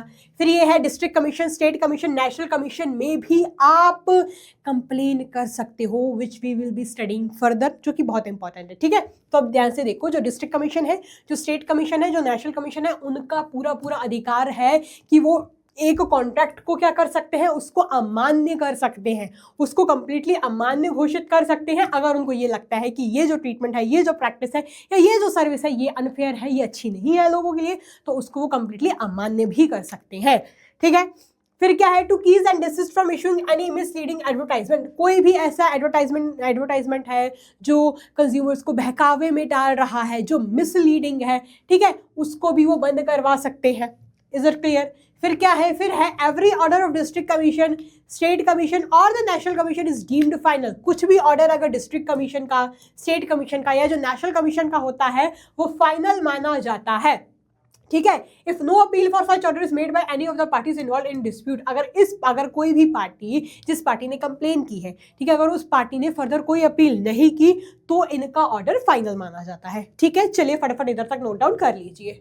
चले गाइस, तो आई होप आपने इधर तक नोट डाउन कर लिया होगा। अब हम बढ़ेंगे हमारी very very very important topic की। देखो यार, पहले से लिख के रख लिया था, जिसका नाम है 3 टियर मशीनरी। मतलब इसमें क्या होता है, बेसिकली कंज्यूमर प्रोटेक्शन एक्ट 2019 के अंडर में 3 टियर मशीनरीज सेटअप हो चुकी है। मतलब 3 कमीशन बन चुकी हैं, district commission, state commission and national commission. तो इन तीनों कमीशन के बारे में, हम तीनों फॉर्म्स के बारे में यहाँ पर पढ़ने वाले हैं। ठीक है, तो उसको और डिटेल में क्या बोलते हैं, रेड्रेसल एजेंसीज। रेड्रेसल मतलब जो रेमेडी प्रोवाइड करती है। ठीक है, एजेंसी मतलब वही कमीशन फॉर्म हो गया। तो redressal agencies under the consumer protection act 2019 and their jurisdiction, मतलब और उनकी क्या पावर है, क्या उनका स्कोप है, यहाँ पर हम ये पढ़ने वाले हैं।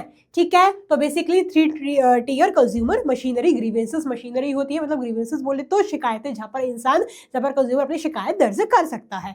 ठीक है, तो सबसे पहली मशीनरी क्या होती है, सबसे पहली होती है आपकी डिस्ट्रिक्ट कमीशन में। डिस्ट्रिक्ट जिसको हम हिंदी में बोलते हैं जिला, जिसको हम हिंदी में क्या बोलते हैं, जिला, जो एक पर्टिकुलर शहर, एक पर्टिकुलर जिले को ही रिप्रेजेंट करता है। तो ठीक है, इसमें क्या होता है कि जो डिस्ट्रिक्ट कमीशन होती है, एक पर्टिकुलर डिस्ट्रिक्ट, एक पर्टिकुलर जिला, एक पर्टिकुलर शहर के अंदर सेटअप होता है। अगर किसी भी व्यक्ति को कुछ कंप्लेन होती है, अगर किसी भी व्यक्ति के साथ कुछ गलत होता है रिगार्डिंग गुड्स एंड सर्विसेज, ठीक है, तो वो व्यक्ति क्या कर सकता है, वो व्यक्ति इस डिस्ट्रिक्ट कमीशन में क्या कर सकता है, कंप्लेन कर सकता है। लेकिन शर्त आपकी ये है, लेकिन शर्त इसकी ये है कि जो उससे सामान खरीदा है, जो उसने सर्विस कंज्यूम की है, उसकी वर्थ, उसकी कीमत 1 करोड़ रुपए से ज्यादा नहीं होनी चाहिए। ठीक है, तो डिस्ट्रिक्ट कमीशन बेसिकली क्या होती है, कमीशन होती है, एक फॉरम होती है जो डिस्ट्रिक्ट की कंप्लेंट्स को रिजॉल्व करती है। तो आइए इसको और डिटेल में हम यहाँ पर पढ़ते हैं। तो district commission consist of A president. District commission में बेसिकली एक प्रेसिडेंट आता है, एक अध्यक्ष होता है और 2 और लोग होते हैं। प्रेसिडेंट प्लस 2 अदर मेंबर्स यहाँ पर होते हैं। प्रेसिडेंट प्लस 2 अदर मेंबर्स यहाँ पर होते हैं। ठीक है, जो प्रेसिडेंट हो सकता है, जो प्रेसिडेंट है, या तो वो डिस्ट्रिक्ट कोर्ट का जज हो सकता है, या तो डिस्ट्रिक्ट कोर्ट से वो रिटायर्ड हो सकता है। ठीक है, लेकिन वो डिस्ट्रिक्ट कोर्ट में या तो वो काम कर रहा हो, या तो वहां से वो रिटायर हो रहा हो, ये शर्त होनी चाहिए। और इसको और उसके कंपोजिशन को कौन अपॉइंट करता है, मतलब इन प्रेसिडेंट को, इन 2 अदर मेंबर्स को, 2 और व्यक्ति को कौन अपॉइंट करता है, इनको स्टेट गवर्नमेंट अपॉइंट करती है। कौन अपॉइंट करती है, स्टेट गवर्नमेंट में। ठीक है, जिसकी भोपाल का अगर डिस्ट्रिक्ट कमीशन है, तो भोपाल के डिस्ट्रिक्ट कमीशन को कौन अपॉइंट करेगा, जो एमपी की जो स्टेट गवर्नमेंट होगी वो अपॉइंट करेगी। Is it clear? तो कौन अपॉइंट करता है, they are appointed by the state government. Is it clear? जो कंप्लेंट्स, अब ध्यान रखना, very important point, the complaints for goods और सर्विसेज वर्थ ₹1 करोड़ और less can be filed in this agencies. जिन गुड्स एंड सर्विसेज की जो कंप्लेन है, जिन गुड्स एंड सर्विसेज की जो वर्थ है 1 करोड़ रुपए हो या उससे कम हो, उनके लिए डिस्ट्रिक्ट कमीशन में कंप्लेन की जा सकती है। अगर उससे ज्यादा है तो मैं आपको आगे बताऊंगी फिर उस केस में क्या करना चाहिए। ठीक है, तो अगर उस गुड्स एंड सर्विसेज की कीमत 1 करोड़ रुपए उससे कम है तो आप कहां पर कंप्लेन कर सकते हो, आप डिस्ट्रिक्ट कमीशन में कंप्लेन कर सकते हो। Is it clear? ठीक है, जो district forum may give grieved parties 5 days for settlement। जो डिस्ट्रिक्ट फॉरम है वो 5 दिन देती है सेटल करने के लिए मामले को। ठीक है, जो एजेंसीज है वो कभी कभार क्या करती है, सामान को लेबोरेटरी में भी टेस्ट करने को भेजती है, ये देखने के लिए कि हाँ भैया वाकई में ये जो केस है वो वैलिड आया है नहीं आया। ठीक है, तो जो एजेंसी है कभी कभार सामान को लेबोरेटरी में भी टेस्ट करने के लिए भेज देती है अगर उसको सूटेबल लगता है।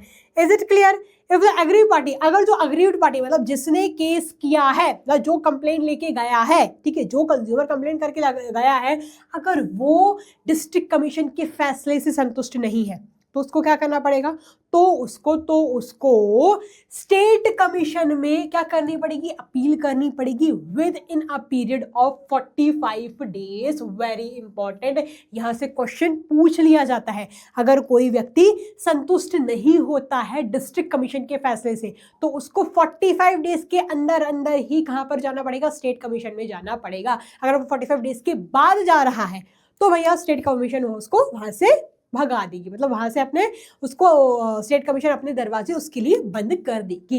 Is it clear? Is it clear? चलिए अब हम बढ़ते हैं हमारी नेक्स्ट कमीशन की ओर, जिसका नाम है स्टेट कमीशन। तो जैसे कि हमने ये जाना था कि डिस्ट्रिक्ट कमीशन में एक प्रेसिडेंट होता है और दो दूसरे लोग होते हैं, वैसे ही स्टेट कमीशन में भी एक प्रेसिडेंट होता है, लेकिन यहाँ पर 4 दूसरे व्यक्ति होते हैं। ठीक है, लेकिन यहाँ पर प्रेसिडेंट और 4 दूसरे व्यक्ति होते हैं। तो यहाँ का जो प्रेसिडेंट होता है वो हाई कोर्ट का क्या होना चाहिए, हाई कोर्ट का या तो वो जज हो, या तो वहां पर काम कर रहा हो, या तो वहां पर कार्यरत हो, या तो वो क्या हो, या तो वो हाई कोर्ट से रिटायर हो चुका हो। ठीक है, अब बात आती है कि डिस्ट्रिक्ट कमीशन में तो मैम स्टेट गवर्नमेंट अपॉइंट कर देती थी, लेकिन स्टेट कमीशन में कौन अपॉइंट करता है, तो स्टेट कमीशन के लोगों को भी स्टेट गवर्नमेंट ही अपॉइंट करती है। Is it clear? और हमने डिस्ट्रिक्ट कमीशन में ये जाना था कि जिन गुड्स एंड सर्विसेज की जो वैल्यू है, जो वर्थ है 1 करोड़ रुपए या उससे कम है, उनकी कंप्लेन की जा सकती है डिस्ट्रिक्ट कमीशन में। लेकिन स्टेट कमीशन में जिन गुड्स एंड सर्विसेज की जो वर्थ है 1 करोड़ रुपए से ज्यादा है, लेकिन 10 करोड़ रुपए से कम है, ठीक है, लेकिन 10 करोड़ रुपए से कम है, उनकी कंप्लेन स्टेट कमीशन में की जा सकती है। तो ध्यान रखें, मैंने आपको बोला था कि मैंने आपको पहले भी बोला था कि अगर 1 करोड़ रुपए से कीमत ज्यादा है तो आप क्या करेंगे, तो आप स्टेट कमीशन में जाएंगे। Is it clear? चलिए फिर, on receiving complaint, the state commission contacts the party against whom the complaint is filed and sends the goods for testing in laboratory if required. Similarly, जैसे कि district commission को अगर suitable लगता था तो वो गुड्स को लेबोरेटरी में टेस्ट करने के लिए भेज देती थी, वैसे ही स्टेट कमीशन को भी अगर ज़रूरत लगती है तो वो सामान को लेबोरेटरी में टेस्ट करने के लिए भेज देती है। अब बात आती है कि मैम अगर कोई व्यक्ति स्टेट कमीशन के फैसले से भी संतुष्ट नहीं हुआ तो वो क्या करेगा, तो क्या उसके लिए अब सारे दरवाजे बंद हो जाएंगे? बिल्कुल बंद नहीं होंगे। तो अगर कोई व्यक्ति स्टेट कमीशन के फैसले से भी ना संतुष्ट होता है, उससे खुश नहीं हो सकता, तो उसको 30 दिन के अंदर नेशनल कमीशन में कंप्लेन करनी पड़ती है, अपील करनी पड़ती है। ध्यान रखें, 30 दिन के अंदर 45 डेज नहीं, 45 डेज डिस्ट्रिक्ट कमीशन का था, यहाँ पर क्या है, यहाँ पर 30 डेज है। ठीक है, यहाँ पर 30 डेज के अंदर उसको नेशनल कमीशन में कंप्लेन करनी पड़ेगी। Is it clear guys? चलिए फटाफट नोट डाउन कर लीजिए, फिर हम आगे बढ़ते हैं। चलिए ठीक है, आई होप आपने नोट डाउन कर लिया होगा। अब देखो, अब हमारी लास्ट कमीशन बचती है जिसका नाम है नेशनल कमीशन। तो हमने डिस्ट्रिक्ट कमीशन भी पढ़ लिया, स्टेट कमीशन भी पढ़ लिया, अब हम पढ़ेंगे नेशनल कमीशन के बारे में। हमने अभी थोड़ी देर पहले मैंने आपको जैसे बताया था कि अगर कोई व्यक्ति स्टेट कमीशन के फैसले से भी संतुष्ट नहीं होता तो उसको 30 दिन के अंदर नेशनल कमीशन में जाना पड़ता है। ठीक है, तो बस हम नेशनल कमीशन पर ही आ चुके हैं। तो नेशनल कमीशन में भी बच्चों क्या होता है, नेशनल कमीशन में भी एक प्रेसिडेंट होता है और 4 बाकी के लोग होते हैं, जिनमें से एक महिला मैंडेटरी होनी ही चाहिए, एक वुमेन मैंडेटरी होनी ही चाहिए। ठीक है, ये कौन अपॉइंट करता है, इनको सेंट्रल गवर्नमेंट अपॉइंट करती है। ध्यान रखना, district commission and state commission के मेंबर्स को आपका स्टेट गवर्नमेंट अपॉइंट करती थी, लेकिन ये नेशनल है, लेकिन यहाँ पर बात नेशनल लेवल की है, तो इनके मेंबर्स को सेंट्रल गवर्नमेंट अपॉइंट करती है। Is it clear? तो यहाँ पर नेशनल कमीशन में जिन सामान की कीमत, जिन गुड्स एंड सर्विसेज की कीमत जिसमें कंप्लेन की जा रही है, अगर उसकी कीमत 10 करोड़ रुपए से ज़्यादा है, क्या है, 10 करोड़ रुपए से ज़्यादा है, तो आप नेशनल कमीशन में कंप्लेन कर सकते हैं। अगर 1 करोड़ रुपए उससे कम है तो आप डिस्ट्रिक्ट में जाइए, अगर 1 करोड़ रुपए से ज़्यादा है और 10 करोड़ रुपए से कम है तो आप स्टेट में जाइए, अगर 10 करोड़ रुपए से भी ज़्यादा है तो आप नेशनल कमीशन में जाइए। Is it clear? Similarly national commission को अगर ज़रूरी लगता है तो नेशनल कमीशन भी क्या करती है, सामान को लेबोरेटरी में टेस्ट करने के लिए भेज देती है, अगर उसको रिक्वायरमेंट लगती है। अब बात आती है कि मैम अगर कोई व्यक्ति नेशनल कमीशन से भी संतुष्ट नहीं हुआ तो क्या, तो उसके लिए सारे दरवाजे बंद कर दिए जाएंगे। तो फिर बेटा क्या होगा, अगर कोई व्यक्ति नेशनल कमीशन के फैसले से भी संतुष्ट नहीं है तो उसको 30 दिनों के अंदर हमारे भारत देश के सुप्रीम कोर्ट में जाना पड़ता है। ठीक है, supreme court is the last resort for it. ठीक है, सुप्रीम कोर्ट लास्ट रिजॉर्ट है। समझ आया बच्चों? उसके बाद कुछ नहीं है। तो अगर कोई व्यक्ति नेशनल कमीशन के फैसले से भी संतुष्ट नहीं है तो उस व्यक्ति को सुप्रीम कोर्ट जाना पड़ता है। Is it clear? चलिए, तो आई होप आपको इधर तक समझ आया होगा, फटाफट नोट डाउन कर लीजिए। तो आई होप आपने ये तीनों के बारे में नोट डाउन कर लिया होगा। अब हम जानेंगे इन तीनों में क्या अंतर होता है। मैं आपको हमेशा बोलती आई हूँ कि अगर आपका कॉन्सेप्ट स्ट्रांग हो तो क्या मेरिट्स, क्या डीमेरिट्स, है ना, क्या डिफरेंस बिटवीन, तो बस वही है, अभी जो हम पढ़ के आए उसको फिर से एक बार रिवाइज कर लेते हैं डिफरेंस बिटवीन के जरिए। ठीक है, तो कंपोजिशन मतलब कौन कौन आता है डिस्ट्रिक्ट कमीशन में। डिस्ट्रिक्ट कमीशन में आपका एक प्रेसिडेंट आता है और 2 लोग आते हैं जिनमें से 1 महिला होनी चाहिए। स्टेट कमीशन में प्रेसिडेंट आता है और बाकी के 4 लोग होने चाहिए जिनमें से 1 महिला होनी चाहिए। नेशनल कमीशन में भी प्रेसिडेंट होना चाहिए और 4 बाकी के लोग होने चाहिए जिनमें से 1 महिला होनी चाहिए। ठीक है, महिला होनी ही चाहिए, वुमेन शुड बी देयर। ठीक है, फिर who can be a president, इसमें प्रेसिडेंट कौन हो सकता है, जो डिस्ट्रिक्ट कोर्ट का जो जज हो, जो काम कर रहा हो अभी या वहां से रिटायर हो चुका हो। Same goes for state commission. State commission में क्या होता है, जो हाई कोर्ट का जो जज होता है, रिटायर्ड जज होता है, जो वहां से रिटायर हो चुका है या जो अभी वहां पर काम कर रहा है, वो प्रेसिडेंट बन सकता है। Same goes for national commission. National commission में क्या होता है, जो सुप्रीम कोर्ट का जो जज है, जो वहां पर काम कर रहा है, वहां से रिटायर हो चुका है, वहां पर वो क्या बन सकता है, वहां पर वो प्रेसिडेंट बन सकता है। ठीक है, फिर प्रेसिडेंट को अपॉइंट कौन करता है, प्रेसिडेंट को यहाँ पर स्टेट गवर्नमेंट अपॉइंट करती है, सिलेक्शन कमेटी उसको रेकमेंड करती है। सिलेक्शन कमेटी बेसिकली कमेटी होती है जो बेसिकली इसी पर्पस के लिए बनाई जाती है। ठीक है, फिर स्टेट कमीशन में कौन अपॉइंट करता है, स्टेट गवर्नमेंट अपॉइंट करती है और प्लस साथ साथ में चीफ जस्टिस, हाई कोर्ट का जो चीफ जस्टिस होता है उसकी भी राय लेती है, उससे भी कंसल्ट करती है। नेशनल कमीशन में सेंट्रल गवर्नमेंट द्वारा अपॉइंट किया जाता है और चीफ जो इंडिया का चीफ जस्टिस है उसकी भी सुनी जाती है, उनसे भी कंसल्ट किया जाता है। ये चीजें हम पढ़ ही चुके हैं बेसिकली। ठीक है, फिर से वही रिपीट हो रहा है।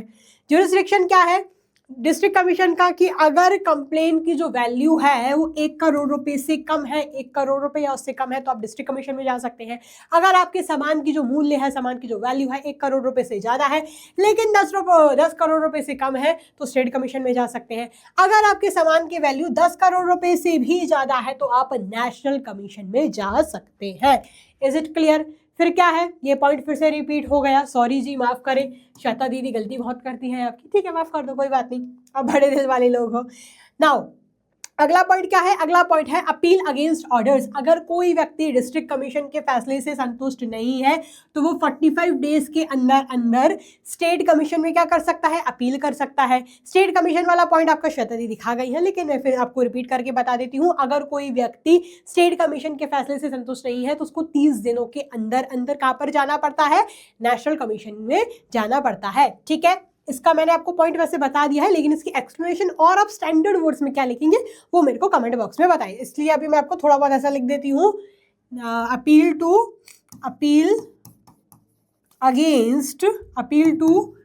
National commission. ठीक है, विद इन 30 डेज। ठीक है, 30 दिन के अंदर अंदर ही। Is it clear. National commission में क्या होता है, अगर कोई व्यक्ति नेशनल कमीशन के फैसले से भी संतुष्ट नहीं है तो वो सुप्रीम कोर्ट में क्या कर सकता है, सुप्रीम कोर्ट में अपील कर सकता है with in a period of 30 days only. बस यहाँ पर डिस्ट्रिक्ट कमीशन के अगर आप फैसले से संतुष्ट नहीं है तो 45 डेज का आपको टाइम लिमिट मिलता है, लेकिन स्टेट में भी नेशनल में भी आपको 30 दिन के अंदर ही आपको अपील करनी पड़ती है, फर्दर कंप्लेंट करनी पड़ती है अगर आप सेटिस्फाई नहीं है। ठीक है गाइस, चलिए तो हमारा फाइनली ये टॉपिक भी खत्म होता है। बहुत इंपॉर्टेंट टॉपिक है, पक्का एक आध क्वेश्चन यहाँ से बन के आता है, बहुत अच्छे से इसको पढ़ना है। ठीक है, अब हम बढ़ेंगे हमारे लास्ट टॉपिक की ओर, जिसका नाम है role of consumer organisations and NGOs. NGOs मतलब नॉन गवर्नमेंटल ऑर्गेनाइजेशन। ठीक है, तो अब हम ये जानेंगे कि हमारे भारत देश की जो कंज्यूमर ऑर्गेनाइजेशंस हैं, जो कंज्यूमर्स के हित में काम कर रही हैं, और जो एनजीओस हैं उनका क्या कंट्रीब्यूशन है, उनका क्या रोल है, हम यही जानने वाले हैं। ठीक है ना, बहुत ही आपको ये चीज़ आई कि पता ही होंगी, बहुत ही जनरल इजी चीज़ें हैं। तो सबसे पहला रोल क्या करती है कि भाई जो विलेजर्स है, जो गांव के लोग हैं, जो जनरल पब्लिक है, जो इतनी लिटरेट नहीं है, उनको एजुकेट करती है, उनको शिक्षित करती है। आपने देखा होगा उसके लिए वो प्रोग्राम्स वगैरह, सेमिनार्स वगैरह, वर्कशॉप वगैरह कंडक्ट करते हैं, गांव वगैरह में कैंप लगाते हैं। या आपने देखा होगा किसी भी छोटे शहर में कैंप वगैरह लगे, आपने देखे ही होंगे। ठीक है, तो उसमें वो ग्राहकों को उनके अधिकारों के बारे में बताते हैं, ये बताते हैं कि अगर आपके साथ कुछ गलत होता है तो आप क्या कर सकते हैं, आप अकेले नहीं हैं, आपको घबराना नहीं है। इस प्रकार से वो वर्कशॉप्स वगैरह, सेमिनार्स वगैरह लगा के कंज्यूमर्स को एजुकेट करते हैं। ठीक है, फिर क्या है, फिर है publishing periodicals and other publications to impart knowledge about consumer problems, release available and other matters of interest. और पीरियोडिकल्स वगैरह छापते हैं और भी बाकी के जो पब्लिकेशंस होते हैं उससे नॉलेज स्प्रेड करते हैं। ठीक है, ताकि लोगों को जागरूकता मिले, लोगों को पता चले कि क्या उनके लिए सही है, क्या गलत है। ठीक है, ये सब काम करते हैं। फिर क्या करते हैं, जो सिमिलर ब्रांड्स होते हैं, ठीक है, जो सिमिलर ब्रांड्स होते हैं, जो मतलब एक ही प्रोडक्ट को क्रिएट कर रहे होते हैं, उनका क्या करते हैं, उनकी टेस्टिंग करते हैं और ये फाइंड आउट करते हैं कि कौन सा ब्रांड बेटर है। जैसे कि मान चलो डव और पियर्स, ठीक है। इन सोप का क्या किया, इन सोप्स का कंज्यूमर ऑर्गेनाइजेशन ने टेस्ट किया, और अगर मान चलो डव ज़्यादा अच्छा निकल गया तो ये बताएंगे कि डव अच्छा है, और अगर पियर्स अच्छा नहीं तो बताएंगे कि पियर्स इतना अच्छा नहीं है, ठीक है। पियर्स का पीएच वैल्यू अच्छा नहीं है, पियर्स हार्श हो सकता है स्किन पे, ठीक है। तो ऐसे ऐसे करके वो कंपैरेटिव टेस्टिंग वगैरह करके बताते हैं कि कौन सा प्रोडक्ट ज़्यादा अच्छा है, ठीक है। फिर क्या करते हैं, फिर encouraging consumers to strongly protest and take an action against exploitative and unfair trade practices of sellers। consumers को educate करते हैं, उनको बताते हैं कि अगर आपके साथ कुछ गलत हो रहा है तो आप उसके लिए अपनी आवाज़ उठाएं, आप घबरा के डर के पीछे ना जाके बैठ जाएं। आपका हक है कि अगर आपके साथ कुछ भी गलत होता है, you can protest against that things, ठीक है। तो आप उसके लिए एक्शन ले सकते हो, ये बताया जाता है। फिर क्या है, providing legal assistance to consumers by way of providing aid, legal advice etcetera and seeking legal remedy. क्या करते हैं, लीगल रेमेडी, लीगल हेल्प भी प्रोवाइड करते हैं, ठीक है, जिससे जो कंज्यूमर्स को लीगल हेल्प मिल पाए। उनको कोर्ट कचहरियों के अगर चक्कर काटने में डर लगता है तो ये कंज्यूमर एसोसिएशन साथ मिलकर उनका काम करवाती है, ठीक है। जो व्यक्ति डरते हैं कि हमें कोर्ट कचहरियों के चक्कर नहीं काटना यार, जो हो रहा है होने दो, इन लोगों को एजुकेट करते हैं, इन लोगों के साथ मिलकर वो लड़ते हैं, ये सब काम वो करते हैं। फिर क्या कहते हैं, फिर filing complaints in consumer courts on behalf of consumers. जो लोग डरते हैं कंप्लेन करने से, जो लोग हिचकिचाते हैं, उनके बिहाफ पे, ठीक है, उनके बिहाफ पे क्या करते हैं, कंप्लेंट्स को फाइल करते हैं। फिर कंज्यूमर कोर्ट्स में केस वगैरह फाइल करते हैं, उसका इनिशिएटिव लेते हैं। जो विलेजर्स है, जो आम पब्लिक है, जो गांव के लोग हैं, ठीक है, उनके लिए वो पहल लेते हैं, ये सब केस वगैरह को फाइल करके। फिर गवर्नमेंट एजेंसीज को भी मदद करते हैं जिससे वो कंज्यूमर अवेयरनेस प्रोग्राम्स को स्प्रेड करवा पाए। जैसे कि कंज्यूमर अवेयरनेस प्रोग्राम जो है सरकार भी रन करवाती है, ठीक है, लेकिन ये सरकार के साथ मिलके क्या करते हैं, काम करते हैं, प्रोग्राम्स वगैरह, कैंप्स वगैरह लगाते हैं जिससे लोग शिक्षित हो पाए। जैसे कि कंज्यूमर को एजुकेट करने का बहुत अच्छा तरीका है जागो ग्राहक जागो, है ना, जागो ग्राहक जागो। ये क्या है, ये एक कैंपेन है, एजुकेशन कैंपेन है, जिससे लोगों को उनके राइट्स के बारे में, रिस्पॉन्सिबिलिटीज़ के बारे में एजुकेट किया जाता है। फिर क्या है, motivating people to ask for quality marks such as ISI mark, Ag marks etcetera. लोगों को क्या किया जाता है, लोगों को मोटिवेट किया जाता है कि अगर वो कुछ सामान खरीद रहे हैं तो वो क्वालिटी के प्रोडक्ट्स को ही, स्टैंडर्ड गुड्स को ही खरीदे। जैसे कि अगर कुछ इलेक्ट्रॉनिक अप्लाइंसेस खरीद रहे हैं तो ISI मार्क का खरीदे, कुछ एग्रीकल्चर प्रोडक्ट अगर वो खरीद रहे हैं तो वो एग मार्क का खरीदे। लोगों को जागरूक करते हैं कि जब भी आप कुछ प्रोडक्ट खरीदने जाए तो हमेशा स्टैंडर्ड क्वालिटी का ही खरीदे। Is it clear guys? चलिए, तो यहाँ पर हमारा जो कंज्यूमर ऑर्गेनाइजेशंस का क्या रोल है ये भी खत्म होता है। जो आप ही पढ़ रहे हो, कंज्यूमर प्रोटेक्शन एक्ट 2019 पढ़ रहे हो, ये भी हमारी भारत देश की जो सरकार है उसी की मुहिम थी, उनका ही ये आइडिया था, उनकी ये प्लान पॉलिसी थी कि इसको बच्चों को भी पढ़ाना है। हमारे देश के जो बच्चे हैं वो आगे जाके क्या बनेंगे, आगे जाके हमारे देश के नागरिक ही बने। मतलब आप हमारे देश के नागरिक तो हो ही, है ना, बच्चे भी हो, नागरिक भी हो, लेकिन आप आगे जाके एक अवेयर्ड कंज्यूमर बनो। इसलिए भारत देश की सरकार ने स्कूल करिकुलम में भी इसको ऐड करवाया। तो ये क्या है, ये भी एक तरीका ही है एजुकेट करने का। Is it clear guys? चलिए जी, चलिए, तो यहाँ पर हमारा चैप्टर भी खत्म होता है। लास्ट में केस स्टडी का क्वेश्चन लेके आई हूँ, जो आपका होमवर्क क्वेश्चन है, इसको एक्सप्लेन कर देती हूँ, इसका आंसर लेकिन आप मेरे को कमेंट बॉक्स में जरूर बताएंगे, ठीक है। तो क्वेश्चन क्या है, क्वेश्चन है निथा's elder brother purchased iPhone 11 Apple mobile phone for ₹65,000 without cash memo from one of his friend and authorized dealer with a guarantee that the mobile phone will be recorded with a new one with new one if any of its part becomes defective within 1 year from the date of purchase। तो क्या हुआ, जो नीथा का जो बड़ा भाई था उससे एक मोबाइल खरीदा, 65,000 उसकी कीमत थी, ठीक है, उसके एक फ्रेंड से खरीदा, ठीक है, और एक ये गारंटी में खरीदा कि अगर उसका कोई भी पार्ट 1 साल के अंदर अंदर खराब होता है तो उसके बदले उसको नया मोबाइल दे दिया जाएगा, रिप्लेस करवा दिया जाएगा, ठीक है। लेकिन 1 महीने के अंदर ही जो मोबाइल था वो काम करना बंद करने लगा, ठीक है, काम नहीं करने लगा, ठीक है। और जो नेहा का जो भाई था उसने क्या किया, रिप्लेस करने के लिए वो गया ताकि उसको नया मोबाइल मिल जाए, ठीक है। लेकिन जो वो बंदा था उसने मना कर दिया, नहीं भाई हम तो रिप्लेस करके नहीं दे रहे हैं। अब आपको ये बताना है कौन सी रेड्रेसल एजेंसी को कंज्यूमर प्रोटेक्शन एक्ट के अंदर नीथा का जो भाई है वो कंप्लेन कर सकता है। This is your homework question. Is it clear guys? इसका आंसर जो भी होगा मेरे को कमेंट बॉक्स में आप ज़रूर बताना, और कैसी लगी आपको वीडियो ये भी आप मेरे को ज़रूर बताना। तो यहाँ तक हमारा जितने भी वन शॉट के जो चैप्टर्स थे सारे हमारे वन शॉट के चैप्टर्स खत्म होते हैं। बहुत ही प्यारा सफर था।